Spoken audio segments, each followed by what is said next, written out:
Hello, everybody. My name is William, and I am your host for today's episode of An Intelligent Discussion. We have something very special in store for you today, and it's going to go hand in hand with these news headlines that you guys have seen circulating the last couple of years, whether it's the war, the disease, or the economy or technology.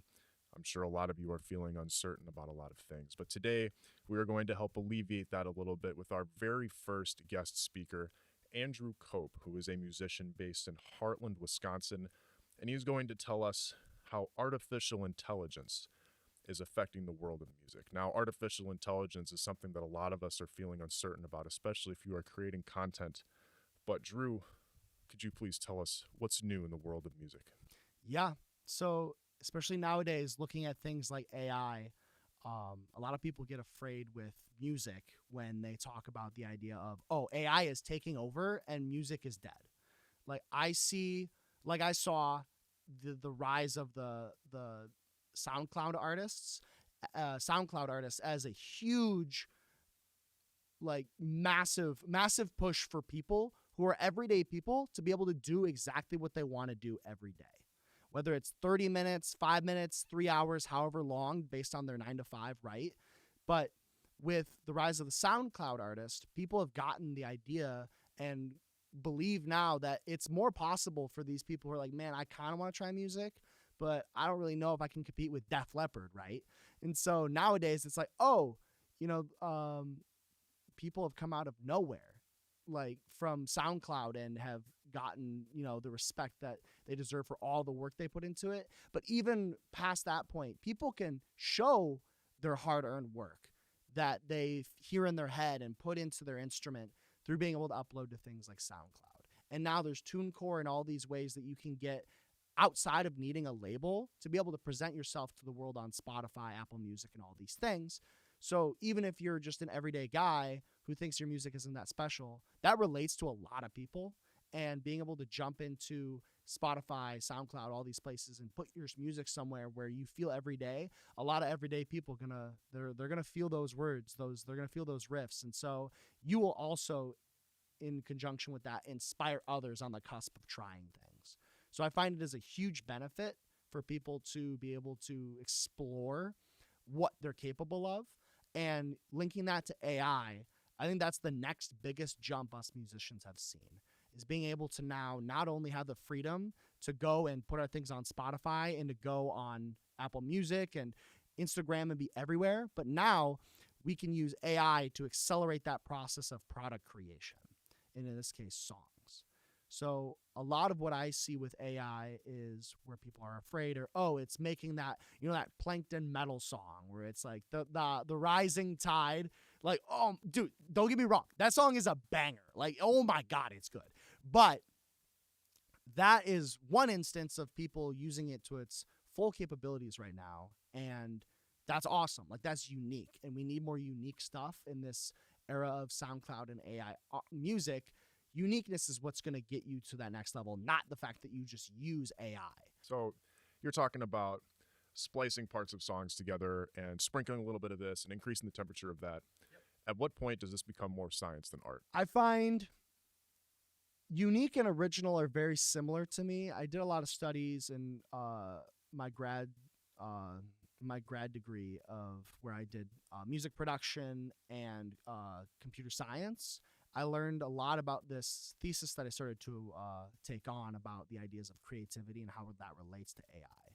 And using uniqueness and originality through that research feels very similar. And if I were to differentiate them at all, I would say unique is maybe from outside sources, like you're connecting two things together that already exist and you call it your own thing.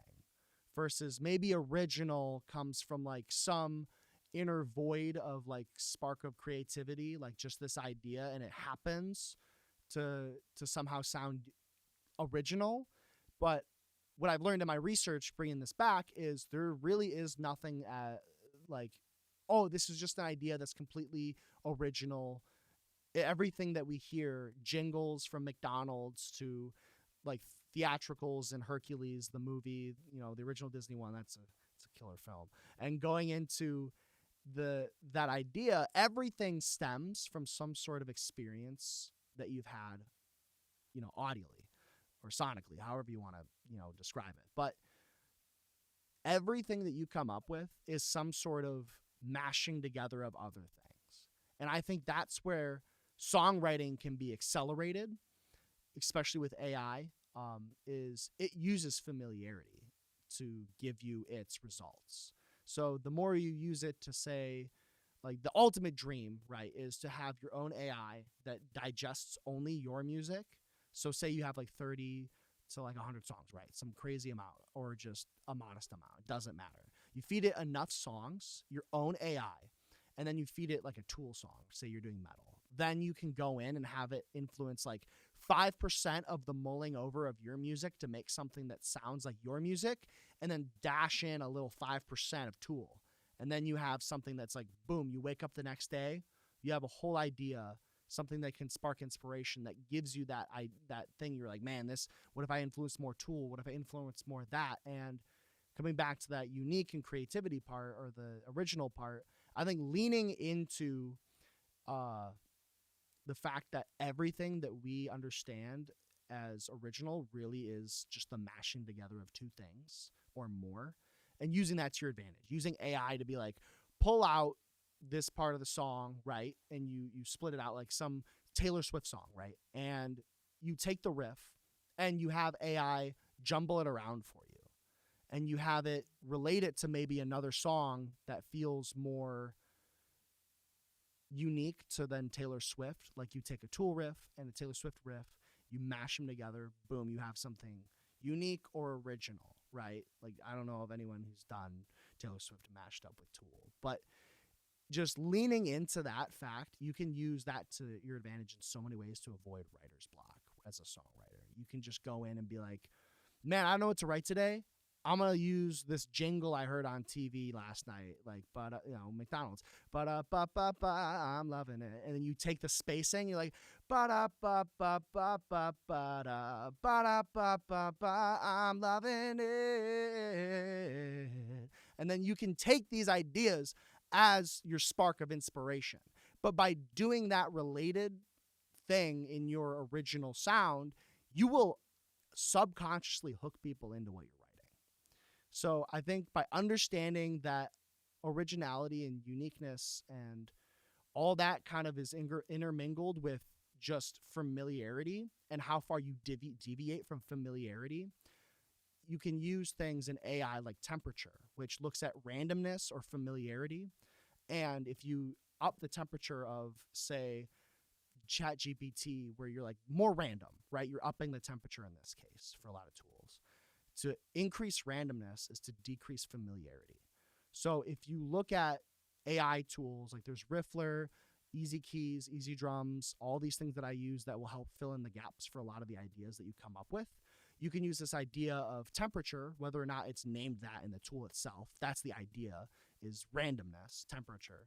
And if you increase temperature for something where you like, I have this Taylor Swift and Tool riff, put them together but make them super weird. You increase the temperature, you have something unique, right? More unique, it's even more different than what you fed it. And then that would be, say, your verse, right, of the song. Something that's a little bit more low tempo energy, and you raise the energy, you get to the chorus. You decrease temperature, putting those Tool and Taylor Swift songs together, and you have something that's more similar to both, but then that calls on familiarity for the listener. Because in a song, you want to deliver the chorus is like, this is why the listener stuck around. So if you can increase or decrease temperature as you get to the chorus for this mashing up of things, this unique idea, you can have people think, I know this song, or subtly close to like, I think I know this. And then they'll stick around a little bit more because now they have a question that needs to be answered. So how does AI help with this? So the biggest thing for me is making sure that, for me personally, it is a balance. Like, especially as an individual artist, somebody who has to do all the music production, all the instruments, getting into marketing, getting into posting, looking at analytics. I think a huge thing that really benefits the creative mind is also being rigid, but balancing it. So you have times where you work through your day, right? Your 9 to 5, and this is where this can be very beneficial. If you do the same shit every day, and then you give yourself, hour, 2 hours, whatever time you have in your calendar that just says fuck around, things will happen in that time.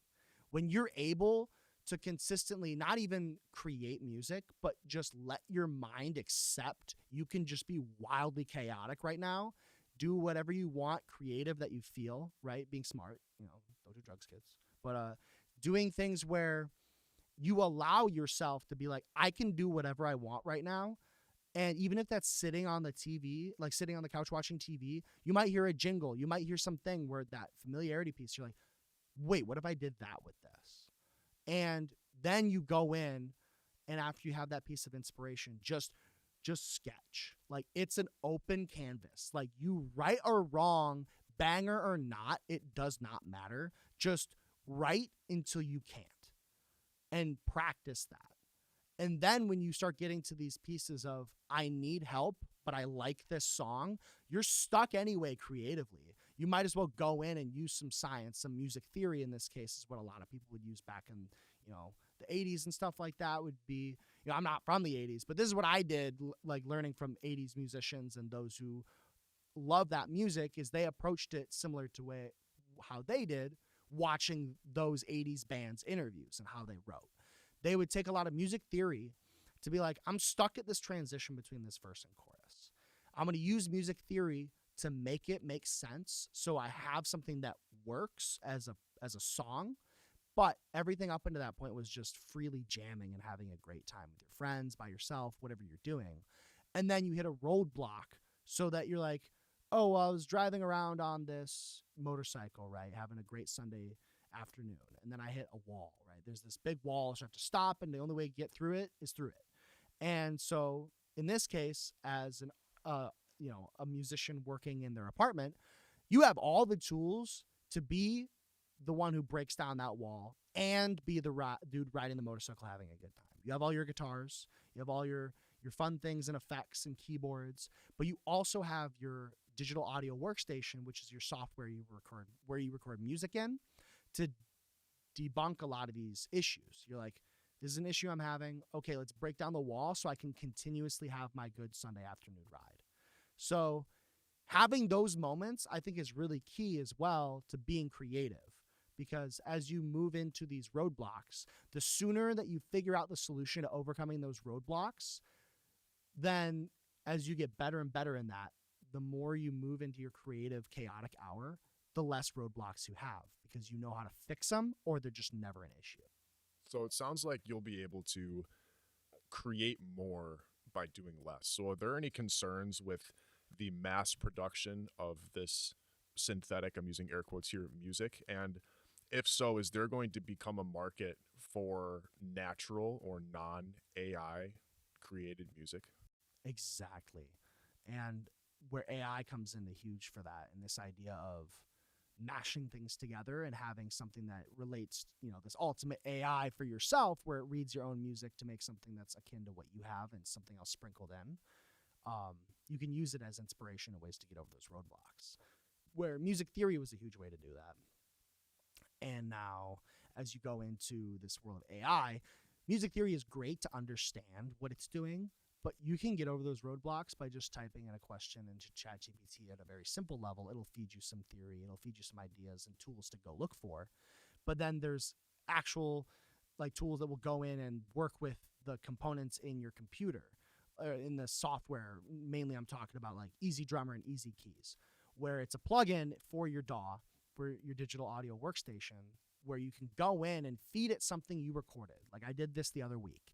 I had a guitar part, and I was recording just the guitar, and I ended up writing an all piano and vocal song by feeding it the guitar part into Easy Keys, and it used AI and suggestive programming to then a suggestive algorithm to ultimately create me a piano part in the style of jazz that used the chords and rhythms I gave it on the guitar. And with these tools, you can change it to like rock, you can change it to R&B, all these things. And so I'll use AI a lot as that tool and to overcome the problem of writer's block. And I feel like writer's block is where a lot of people they have an issue and it either kills the vibe, right? Because you're like, damn, I don't have any ideas, or I can't agree with this person. Something where, a lot of the times you blame it on external sources when really it's an internal expectation of what you're doing. So if you go into a song with a band and in your mind you have this idea that the band is supposed to be huge, right? You're going to be the next big Metallica or whatever. Then you sit down to write music. If the first few ideas you guys don't come up with don't sound like it's that Metallica stadium metal thing, then you all feel discouraged because you have this expectation that you're supposed to do something amazing.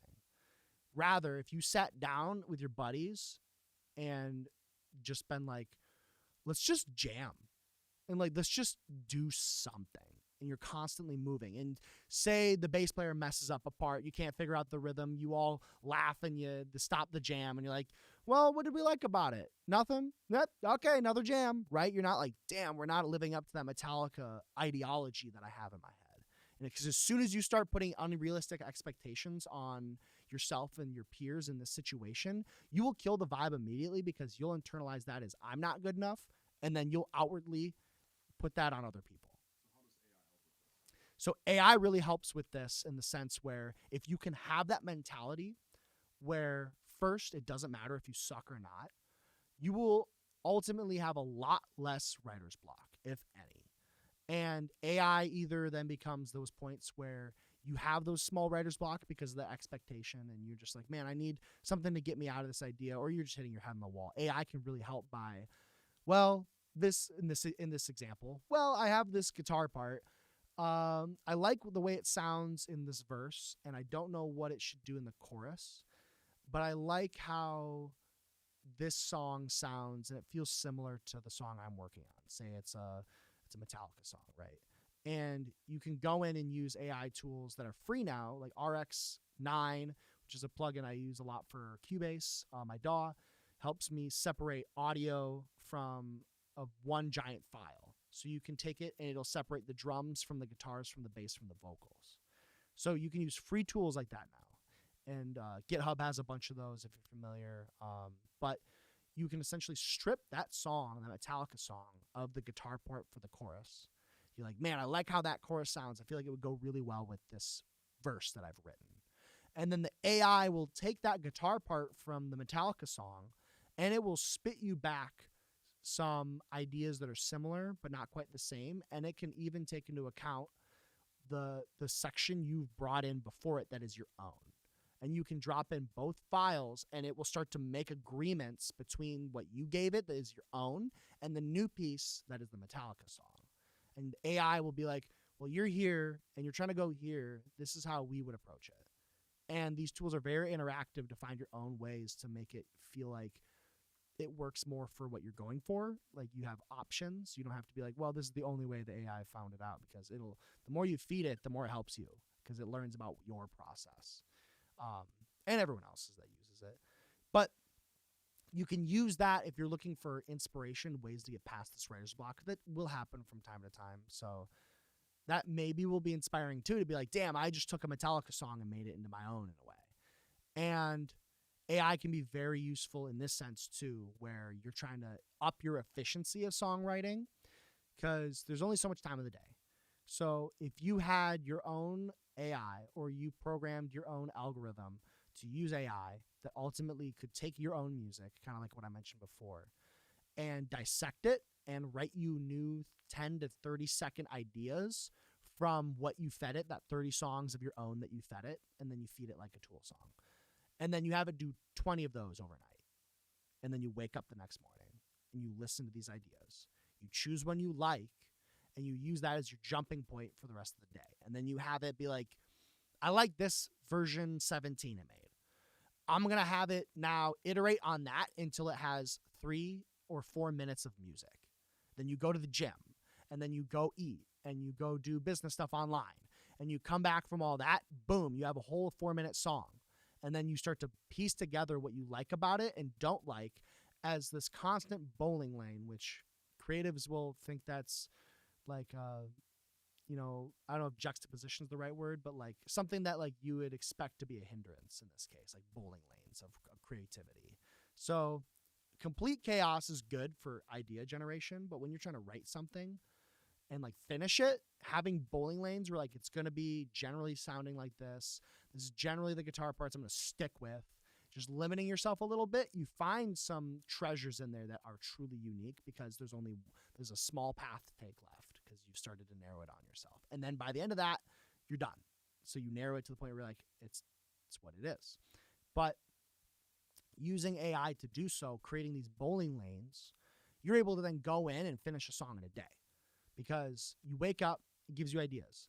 You wait until noon, you go do your other things that you need to do with your life, and it has a full 3-4 minutes of something that you can work with.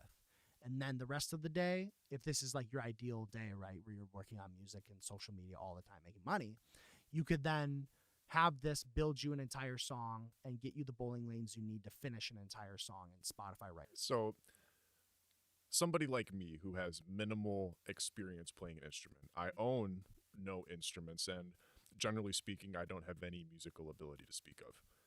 It sounds like I would be able to sit down on my couch with my economy laptop, go to a website, and create music that can compete with you. Is that my understanding that correctly? I think what's going to happen is it's going to be kind of a split. It's first going to be a split of people deny, like it kind of is right now. People just don't really believe in AI, so they do the traditional thing, and that needs to be there. People need to have some foundation in the traditional that allows us to like have some recognition of what we were, right? Why everyone loves the 80s, and that's great because the 80s music was great, and we still influence it today.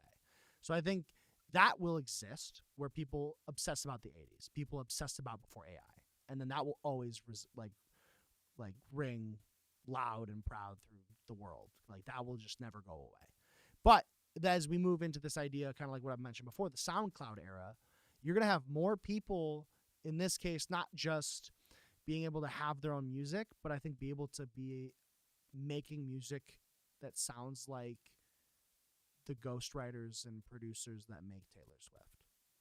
Like, they're going to be able to do everything they want with AI to be like, I have made something that sounds beyond anything I could have imagined that I could have done myself. And it sounds like the professionalism of like a Taylor Swift, Tool, Trivium, whatever band you want to name, whatever group you want to name, sound that professional. I think that is what's going to happen without a doubt. Is more people going to have access to be able to write music. And now it's like, you don't even need to have any music knowledge. Like you can just sit in front of a computer and hit like Riffler, and then it makes you a riff, and you use chords to be like, I'm going to click on a C chord and then a D chord and an E chord. Normally that would be hard to do, but the AI will figure out a way to use, related notes and ultimately guiding tones to move it through it from a theory standpoint to like make a C to D to E work. And I mean, really, that would just be kind of I digress. I could go into music theory about it, but you can do these things and it'll figure it out for you and make it sound pretty good. And then you can feel like you're a creative now, somebody who feels like an everyday Joe, right? And I think everyone is super creative in the end of the day. And it's about having the freedom, which is something that is very difficult, either like actually, like, right, you don't have much freedom because you're working all the time until you die, right? And it's like, that is a reality that exists. But finding ways for people who have a little bit of time, which pretty much everyone in America does, most people, and like even if it's 5 minutes, like it doesn't matter. Like sitting in front of the computer or a tool that you have, like a guitar, and in this case AI in front of the computer, you can have something that will just be like, I did something, right? And then that gives you a little bit of inspiration the next day to wake up and be like, I have 5 minutes again. I'm excited for that 5 minutes, right? And then you smile that morning, right? And so it's like having this reality where most people, if not really anyone in the near future, will be able to make music is incredibly exciting to me. Now, AI can help you with that because based on my understanding of what AI is currently capable of, AI cannot create. It generates, and this goes back to an idea that you said earlier, where you can take inspiration and you can put in a little bit of Tool and then mix in a little bit of Taylor Swift. But as of right now, AI does not have the ability to create something out of nothing. It still requires that human half. And right now, specifically in terms of music creation, it sounds like AI is a partner, not necessarily an equal. So it also sounds like these AI programs are kind of like the next generation of GarageBand, where you would still need a human with an instrument telling it what to do and giving it input data. And then the AI would crunch the numbers, do stuff, and then it would output what you wanted. You have to put in a decent amount of effort to understand the ins and outs of how you would essentially mash everything together, which ultimately in this case is just understanding the different forms of software, and they all go together and then they can work. So doing research to figure that out nowadays is what you have to do to make something that can compete with me. And competing with me is not really competing with anyone, because I'm not really anybody. But, we're all here together doing things. So that's all that matters. Going back to that, where it's like a smile on your face makes the rest of the day. And ultimately, there will be a point, though, where you click a button and it will make you a song and it will sound studio ready. Like how soon that is, whether somebody's working on it right now or it's out, I don't know. But I don't really care, because the whole point of making music is inherently selfish, and it's kind of some form of, you're like exercising a demon within yourself. You're allowing yourself to be vulnerable, which is one of the hardest things in the world to do nowadays. And so if you can just sit in front of your instrument or sing or whatever, it doesn't matter where you are, and you feel like you have a say over your own creativity, your own way to be an individual and unique, because identity crisis is a very huge thing nowadays. Everyone's supposed to be somebody else, right? The mentality with social media and all that is terrible. So it's like when you can sit down and feel like you have some sense of identity, that you have created something unique that is your own, that is a huge win. And that's what I want for most people, pretty much everyone. Okay. I'm going to take an idea that you just said and I want to run with it. AI monuments versus, we'll just call it natural monuments. People say, oh, I like the AI monuments more than the real monuments. And then people stop listening to the humans in monuments and they only listen to the AI monuments. So will that kill off that natural monuments band? And then you're going to have the bass player and the guitarist and the vocalist in monuments go looking for regular jobs because their identity as musicians was taken by AI, and if that happens, how is the copyright going to work from that? Yeah, that's about right. And I like that analogy of like Rock Band, essentially. Like it really is that way. If you look at your keyboard as just that guitar, right? That clicky button guitar you play for Rock Band. It really is that nowadays. It's a new instrument. It's really in the end it's a mentality. It's like understanding what it means to create. You're exactly right. AI can't really create on its own, from what I understand, without somebody stepping in and being like, you have an end goal, AI, make me this. So that alone, if you understand that it really is just a mentality for being a creative, having any say at all in what you do, honestly in anything, is a win, because we have such little control in this world. Kind of on a tangent, like we have such little control of everything that we have going on in our lives, and that creates a lot of the anxiety that we feel, and that lack of control is also going back to why it's hard to work with bands sometimes, when you have that mentality and expectation you're supposed to be great. So when you can throw away all these ideas of I have to be the best because there's so much out of your control that you can't be like, oh, well, that guy did better than me because it was a windier day. Like all these, like he was faster than me on this boat because it was a windier day in his favor. Like there's the infinite ways that you have no control in the things that you can do, except for when you have that 5 minutes, as an analogy, to sit down and hit create. You've chosen to do that. You had a choice to move the needle forward in something that made you feel inspired to be a little bit more unique and to be your own person. And as you explore those things, you'll realize what the bounds of your control are. And in that, kind of tying this to AI, is like we have control in a way of AI in a more general sense, because the more positive things you feed it, it learns like a baby. It feeds more positive things to you. Like if somebody went to ChatGPT and somehow was able to just upload all these racist things endlessly for like 3 days, you would go on to ChatGPT and it would probably learn from what that dude just uploaded and respond pretty poorly.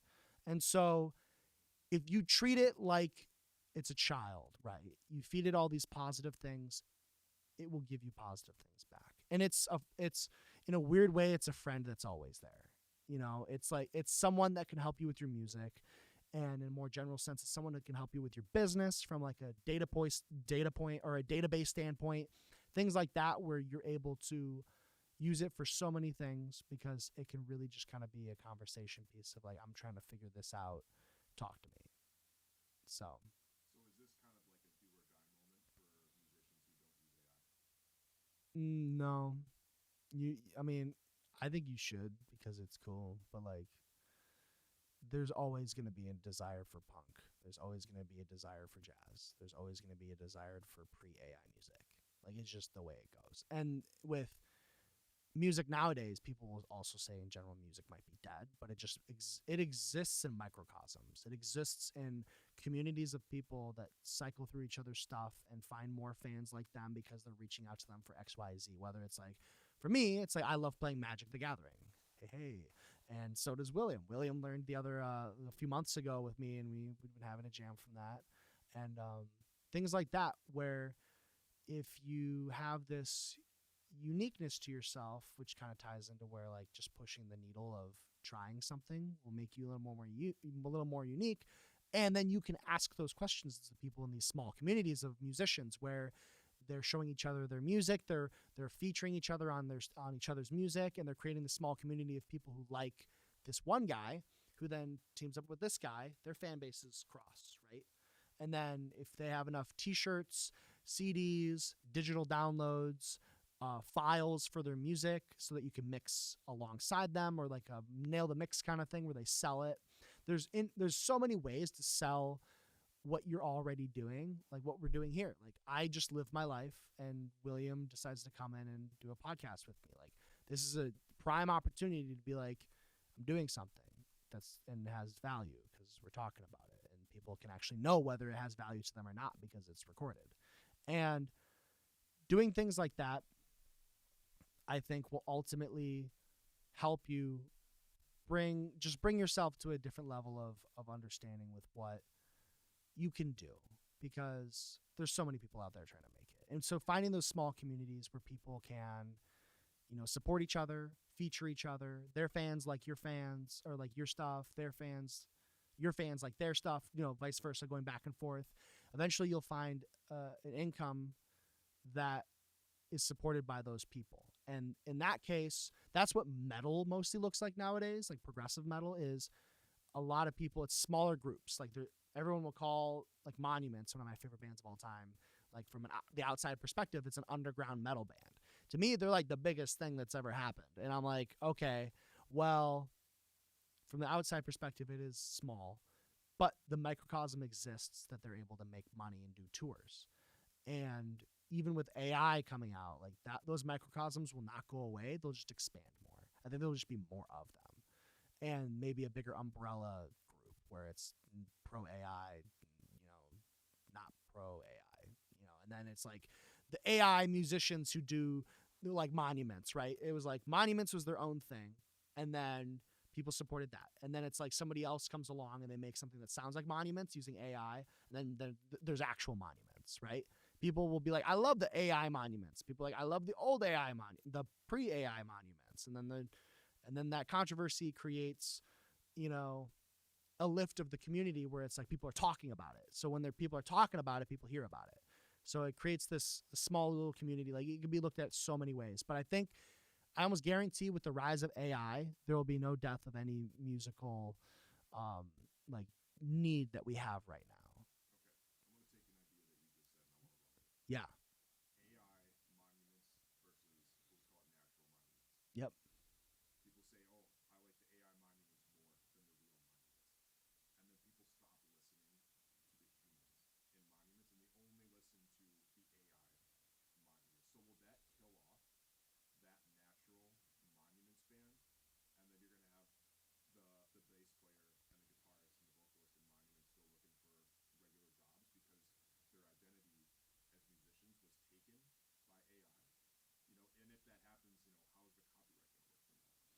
Yeah.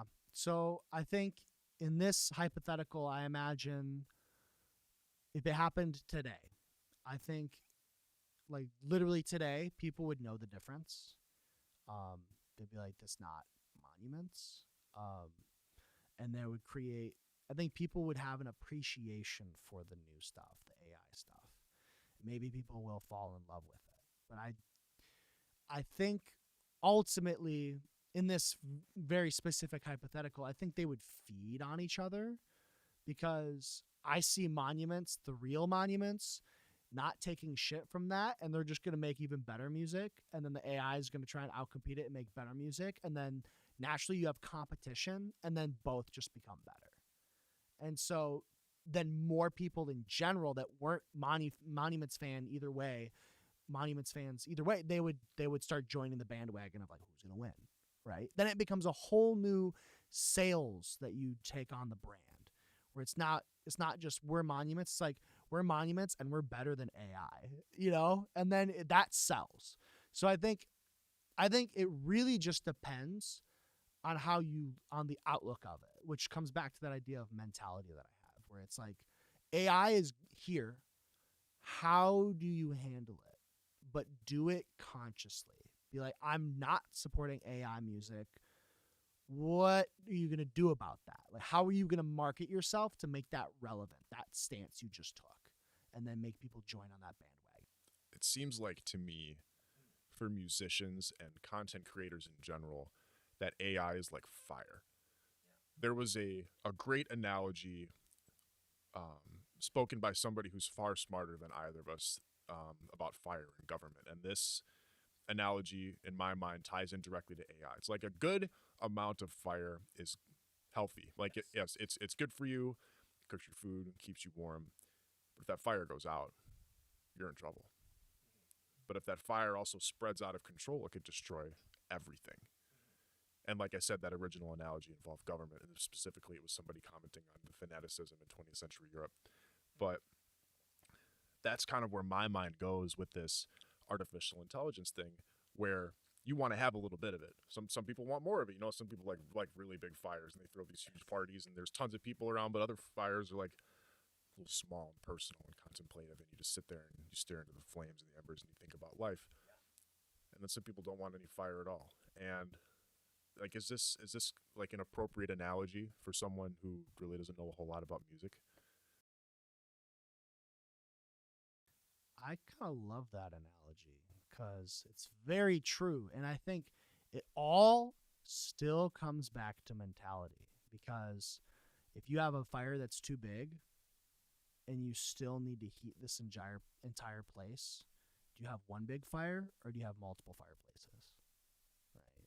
It's like if you distribute this fire that is happening, but everyone's participating in the nurturing of it, then everyone has their own personal fire.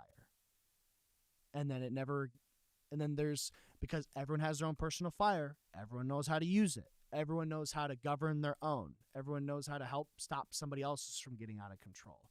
It's like, I don't know how I feel about the Second Amendment in general. I haven't thought about it in forever. I like guns, but like it's kind of like that, where it's like, I don't know if this is a great analogy, but like if everyone has guns, no one's really gonna use one on because they're just gonna die, right? So it's like you don't pull a gun on somebody else because they have a gun. So like, what's the point? So it's like it feels kind of like that from this very detached mentality I have on Second Amendment. I don't really know shit about law, but just thinking about it in that way, if you were in my mind, only seeing it that way, if I have a gun, I'm not going to pull out a gun on somebody else because I know they have a gun. This has to do with the small fires that it creates for everybody. It allows them, this fire that is AI, to be personally nurtured by each individual and kept in checks and balances by each other person. And by having one big entity, like one big fire controlling all of it, and it gets out of control, nobody knows what to do. Nobody knows what to do. They just run. But if we all own our own little fires and we use AI personally all the time in some capacity as an individual, each one of us, we all understand the benefits and the weaknesses of AI so we can help each other out and help it grow, because really it's kind of like a conscious fire. Like if it was a fire baby and we all had our own, but they all talked to each other. If everyone was really nice to the fire baby wouldn't go crazy, right? So it's like, if you look at it in that way, where we all feed it positivity, but we all are hands-on with it as much as we can. Sure, there's going to be people who don't want any fire, and that's okay. But if enough people who want AI are able to at least dip their feet into it, and this is where this podcast is huge, just talking about these things and hopefully inspiring people to at least look at these things, then we can cascade that effect of like, somebody has now looked at it, they understand it, and then they're like, they read a news article and like, that's bad. And then this person who's looking into AI a little bit saw the news article, thought that was bad as the governor, and they can go stop it, right? It's like, when it reaches the right people, the right things will happen because they have the right understanding. So I think that's a huge part of it, is collaboratively working and understanding on this thing, because it is powerful. It is a fire. I agree. AI is here, and it's coming whether we want it or not. It's simply too big to stop. And this is something that is on par with the Industrial Revolution. It is something that is on par with the internet. And it's going to change a lot of things for a lot of people. And just today, I heard somewhere that 500 million people could lose their jobs due to AI. That's pretty much accepted as fact. Maybe whether or not it's actually 500 million is conjecture, but a lot of people are going to have to find a new line of work. And that happened previously with the internet. Like, clerks don't really exist anymore. People whose sole job was to file paperwork and make appointments and basically gatekeep for their boss, like secretaries, have kind of gone by the wayside because Siri can do all of this stuff for me. And AI is, in my mind, the next big step in that trend. We don't have artisan blacksmiths anymore because we have factories. Yep. And what the effect that AI is going to have on musicians and content creators and people who write and people who kind of reinforce their identity by creating original stuff, AI is going to have the same effect on them that the Industrial Revolution did for blacksmiths, that the internet did for clerks. And it's going to eliminate some positions, but it's also going to create, in its own weird way, new jobs. It's gonna, like, AI is going to create new stuff. Like, my mother, I love her dearly. When she was going to school, she did not have a degree program for the career that she currently has because the internet didn't exist. Her job would not exist without the internet. And there are positions that will be created in the future for people like you and me that we simply would not be able to comprehend, that have to do with AI. Like, yeah, 500 million people might lose their jobs, but $3 trillion are going to be added into the world economy probably in the next 20 years. And I mean, it's a number that's so big, it's almost impossible to quantify and to imagine what an extra $3 trillion. Well, actually, no, it's perfectly imaginable because during COVID, how much money was created and put into the economy. But that's a whole. That's yeah. Well, that's a different topic for a different time. But AI is coming, and the big changes that are going to come with it are something that's going to need continual discussion. So with that in mind, would you say that the best era in music is ahead of us, or is it behind us? Dude, we're heading straight into it right now. Like, it's about to be. It already is unreal. Like, I love 80s stuff more. I love 80s stuff. I love 80s music, like Michael Jackson, Def Leppard, Queensryche. Jeez, you could name them all. But like, there's something about the music nowadays, whether it's between the sub frequencies they use to release the dopamine, to the structures that they've figured out that make you, enjoy the music. But it really is kind of about that. It's the way it makes you feel, right? Like, people will absorb the rawness of the old school stuff and they love that. That's amazing. But it gives more people an opportunity to find enjoyment in the music because there's so much more of it. It's so much more. There's so much more variety of it all. that more people can get into it, and then they'll resonate with it and be able to create more. So in music in general, I think this is the best era so far, and it's only going to get better because more people have access to listening to their favorite music, and there's more music than ever in variety sense that there has ever been, and people can make their own music when they feel inspired by listening to this stuff a lot easier.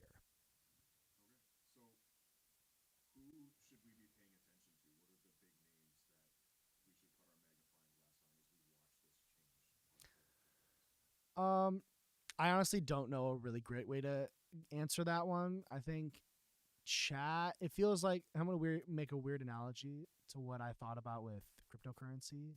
I thought about watching Bitcoin and not really investing too much into it, but waiting for Bitcoin to become something else that was like more well established, using the backbone of Bitcoin to become the newest biggest thing, then ride that train.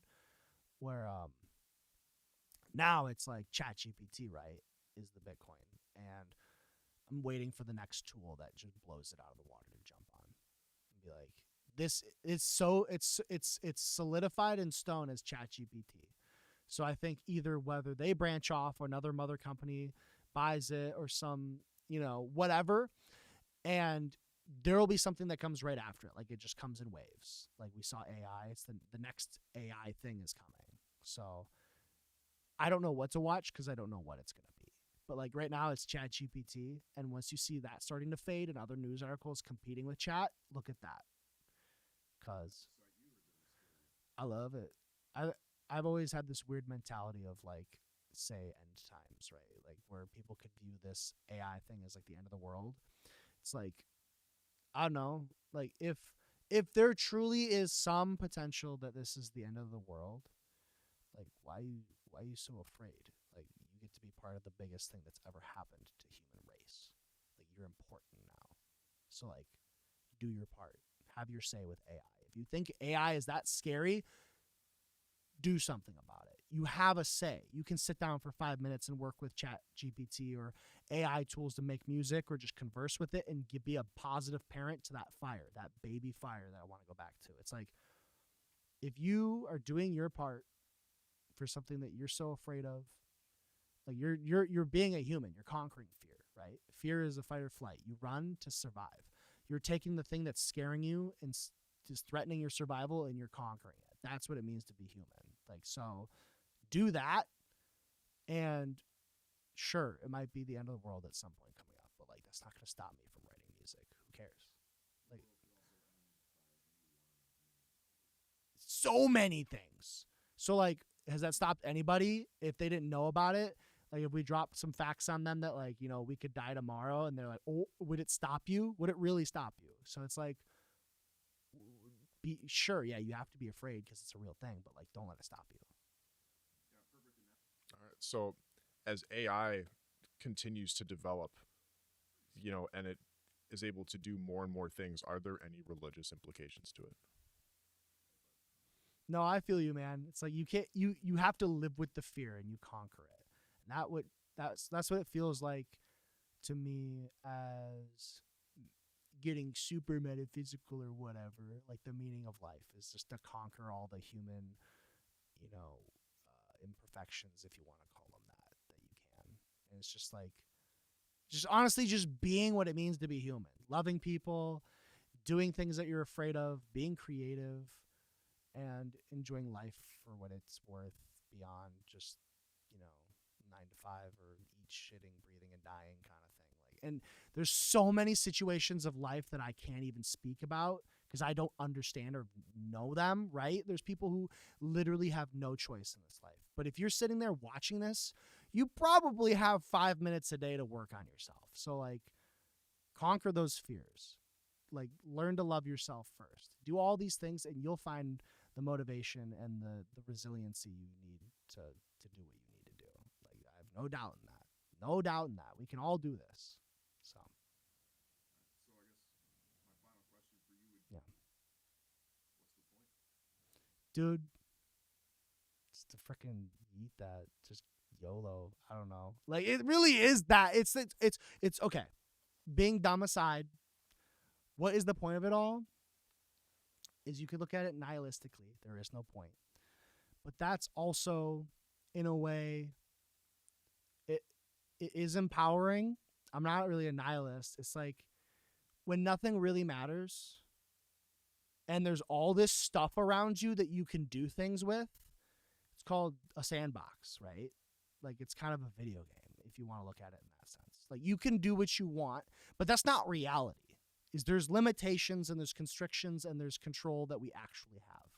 So I think the point of that is to ride this fine line of divinity that is, if you want to be religious, is God. He is the sandbox. He does what he wants. And mortality, which is you can do nothing, you die. Nihilism takes you over before you're born kind of idea. So if you can ride this fine line of divinity and mortality, that's what it means if you want to be religious, to live in the image of God, right? Like we're all parts of him if you're religious. So like just riding that fine line to find meaning for yourself, to wake up every day and have a smile on your face is the point of all of it. So just ride that line, baby. Ride that line.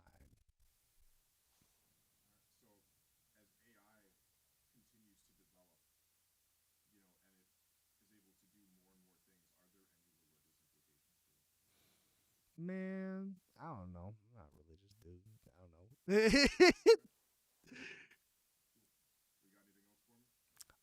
know. Pick up a guitar. Go play with some glockenspiel at the Guitar Center. I don't know. Hit your table and make a beat with it. Like do anything that makes you smile, honestly, and just do it 5 minutes a day, and it'll make your day, every single day that you have after that, a little bit better. And believe in yourself. Don't give up. Try to love yourself. You'll find your way. Don't give up.